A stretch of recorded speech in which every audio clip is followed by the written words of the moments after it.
So, you're a trans woman, or you're friends with one, or you're simply curious, and you or your friend came out as an adult, and so now your voice sounds like this. and you don't like that. You want to do something about it. And unfortunately, hormones aren't going to cut it. Once a person has gone through a masculine puberty, the effects of that puberty cannot be undone by hormones alone. And so we have to get voice training. And I have just completed a 12-week trans femme voice training course with Seattle Voice Lab. And I want to tell you how it all works. I'll tell you about the process, I'll tell you about my journey, and I'm also going to explain the mechanics of it all, the hows and the whys, and also share a few tips and tricks that I learned along the way. If you want to understand how trans voice training actually works, what you're in for, and the mechanics of it all, this video is for you. But I need to say up front that I'm not done. Like so many things, you get trained to do something, and you're not actually finished learning about it. I completed my 12-week course, but that doesn't mean I'm actually done training my voice. It is not finished. It still takes effort and practice. I still practice my voice every single day. I still wake up and sound masculine. I haven't yet formed a kind of muscle memory around it. So all of this is very new, very fresh information, but I've learned a lot. I love the journey I've been on, and I want to pass my information on to you. So let's talk about how trans voice training actually works. I think the first big question is, do I actually need it?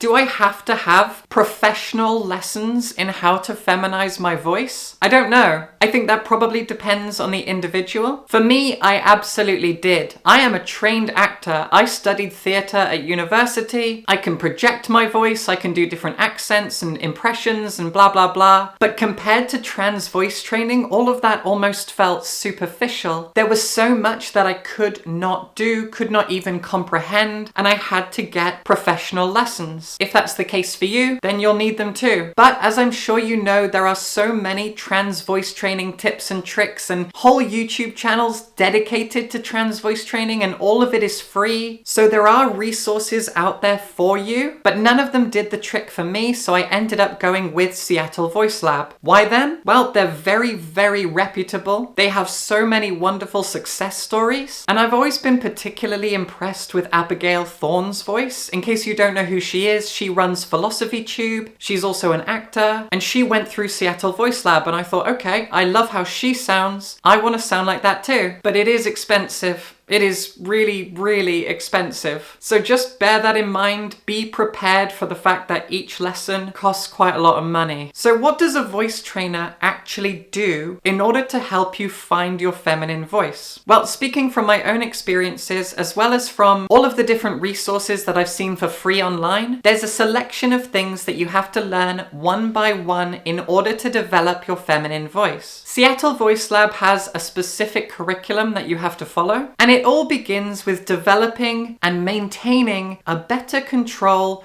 over your breath. Breathing has so much to do with what you learn when it comes to feminizing your voice. Your diaphragm is in control of so much that you learn, and so you have to develop a more conscious link to your diaphragm. It's very possible you've never even considered your diaphragm in your day-to-day life, but you will, because it does so much work. When it comes to developing a more feminine voice, the force and power and responsibility of your diaphragm is absolutely enormous. And as you learn this stuff, you do learn about the mechanics of your throat, of your neck muscles, and also of your tongue and your mouth and everything that goes from your diaphragm up to your lips. It's kind of wild, everything that I learned. When it comes to breath, one of the things that you learn about is called the open quotient. Inside all of our throats, we have vocal folds. And typically with more masculine voices, your vocal folds are pressed tightly together. Whereas with more feminine voices, they are further apart, they are more open. This is an open quotient, and you develop a more open quotient by learning to push air through your voice. With air, with a more breathy voice, comes a softer, more feminine voice. And so the first thing you learn to do is kind of make your voice more breathy. It's really hard. I found this so tricky. The idea that I need to breathe more often, take more breaths in my sentences in order to push a softer voice out. And after breath, you learn about pitch. And after pitch, you learn about resonance. Resonance is pretty interesting. You'll learn about how you have 3 resonance chambers in your mouth. There's the resonance at the back of your throat, the resonance chamber in the center of your mouth, and the third resonance chamber is between your teeth and your lips, so a very, very small area. And gradually, over the course of a few lessons, you learn about how to change the resonance inside of your mouth to make it more feminine and less masculine. You learn to raise up your tongue and have the back of your tongue almost always in contact with the roof of your mouth. I believe young people call this mewing.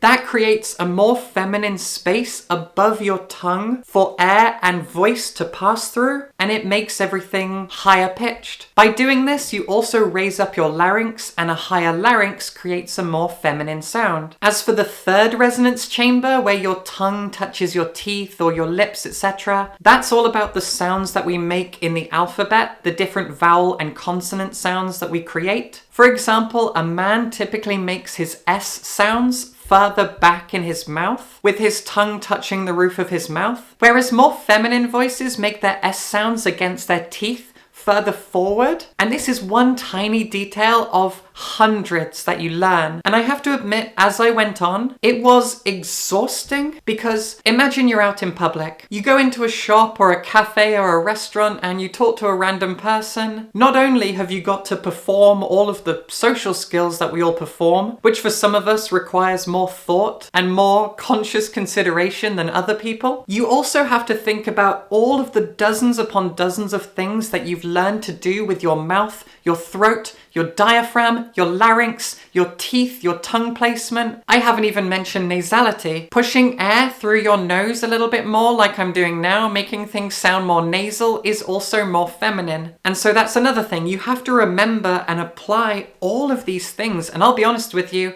I've been doing it throughout this video. If you know a lot about voice, you will probably notice that throughout this video, my voice has been shifting and changing. It is not entirely consistent. Sometimes it's a little bit lower, sometimes it's a little bit higher, sometimes it's a little bit more nasal. I am constantly tweaking my voice as I'm doing it, because I am practicing right now as I make this video. I'm being completely upfront about that. To reference Abigail Thorne again, if you've seen her coming out video, she transitioned in the background, quietly, privately, outside of YouTube. She did this whole big reveal where her transition was kind of done. She had disguised the fact that she'd been on hormones for a while and that she'd had her voice training done. And then she comes out, she looks and sounds complete. I haven't done that. I have transitioned completely publicly, making 3 YouTube videos every single week and looking and sounding a little bit different every single time. And so I'm still learning completely publicly, and it's scary. So I'm making this video now, and as I'm going on, I know that I'm sounding different bit by bit. Sometimes my voice drops, sometimes I fail, sometimes I remember to raise it up and sound a bit more squeaky and high. It's really tough, and so I'm just showing you that I am proof that this is an ongoing process. It is imperfect and it gets perfect over time with practice, with exercise, and it is exercise. But you get there in the end, at least that's what I keep telling myself, because I've had pitfalls, I've had complete breakdowns over this. I can't do it, I'm failing at this, blah, blah, blah. I have cried over it, but ultimately it has all been worth it. And to go back to nasality for just a sec, Seattle Voice Lab were wonderful. I loved my trainers, they were incredible people. I am so grateful to them. I used to look forward to my lessons just so I could talk to these wonderful, supportive people who were excited to help me find my true voice. They're great, they're talented, they're incredibly knowledgeable, very, very skilled people. It's amazing stuff. But one thing I was worried about at first, and I continued to be worried about as it went on, honestly, was the fact that they're American and I'm British. And as they explained to me, Brits and Americans speak differently. Not just in our accents, but how we make our sounds, make our words. Whether your voice is masculine or feminine, British voices are, as my trainer put it, a shade darker. British women often have slightly deeper voices than American women, and American voices make use of nasality a lot more than British voices do. Almost all American women speak with a more nasal voice. It doesn't matter what state you're from, it doesn't matter how old you are. There is a nasality to the American voice. And that's not really true anywhere in Britain. We don't have very nasal voices. And so I was worried about all the nasality that I was being taught, but it's all part of the plan, part of the process. They take all of this stuff into consideration. They are trained to know about different voices, different accents, different places and cultures, and how the place we're raised, the culture we're raised in, the accent we're raised on. These things really do impact and influence how we speak. They're aware of that just as much as I am, and so I had to put faith in the process, and I did, and it all worked out. One question that I know a lot of people have when it comes to trans voice training is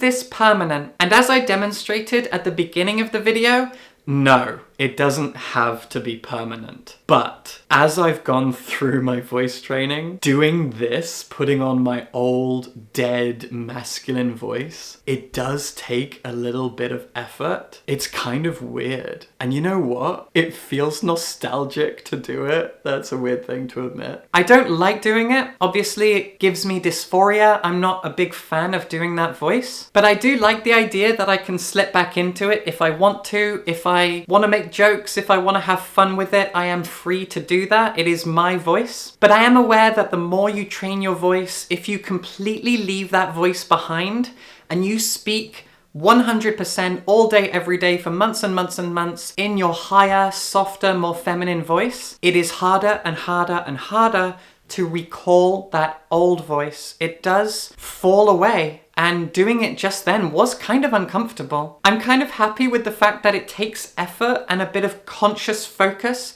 in order to find that voice. Slipping between the two isn't as easy as it used to be. And that's great, that means I'm making progress. I love that. But as I said, I'm not done. I had my last lesson just a few days ago. And in that lesson, I asked my trainer, how long will it take to wake up with this voice every day and not know how to go back to the old one? All of this just becomes complete automated muscle memory. And they said, based on the progress that I have made over the past 3 months, it'll take me another 3 to 5 months of constant daily practice to make this a permanent fixture of my day-to-day voice where I don't think about it. This is just how I sound all the time. And that's pretty exciting. I'm looking forward to that. I also just briefly want to touch on the tools that I used in order to develop your voice. If you've ever done any online research into trans voice training, there's a phrase you might know. That phrase is heat from fire, fire from heat. Heat from fire, fire from heat, heat from fire, fire from heat. This is a phrase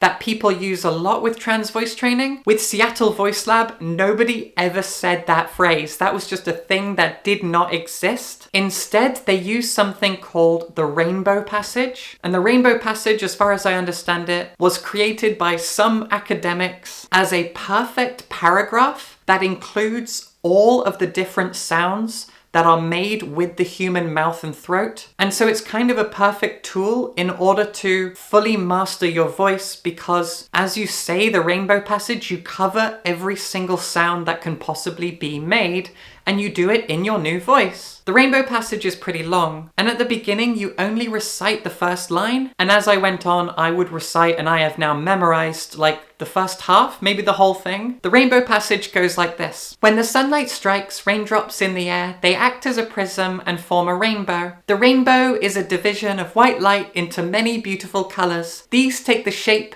of a long, round arch with its path high above and its two ends apparently beyond the horizon. I have learned that, I have memorized it, I probably will never forget it, and it's really super useful. It's a great tool for you to develop your trans voice. The other thing is an app called Voice Tools. Even if you know nothing about pitch, even if you have no voice training, no singing training, no expertise when it comes to voice, and I can't sing, I'm a dreadful singer, I have really no knowledge of pitch at all. Through using this app and practicing your voice over and over again, you do develop a little bit of pitch understanding, pitch recognition, that kind of thing. And you are asked repeatedly, lesson after lesson, to be able to recall a voice and perform a voice at a certain pitch that is well above 200 hertz. Masculine voices are typically below 200 hertz, and feminine voices can range hugely between like 130 hertz all the way to like 300 hertz. It's quite a range, and I'm literally holding this right now and looking at how my voice is changing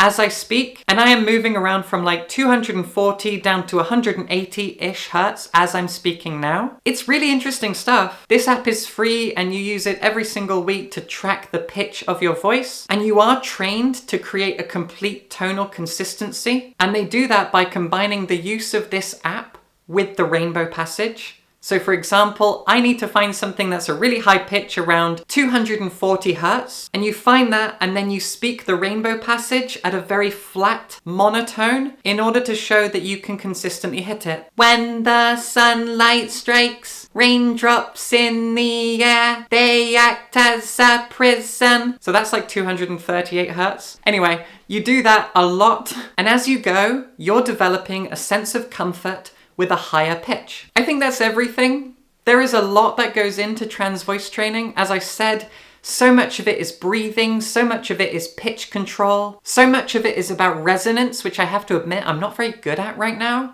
I know that I still speak with a more sort of masculinized voice shape. Men and women typically make different shapes with their mouths, and I am quite an eloquent person.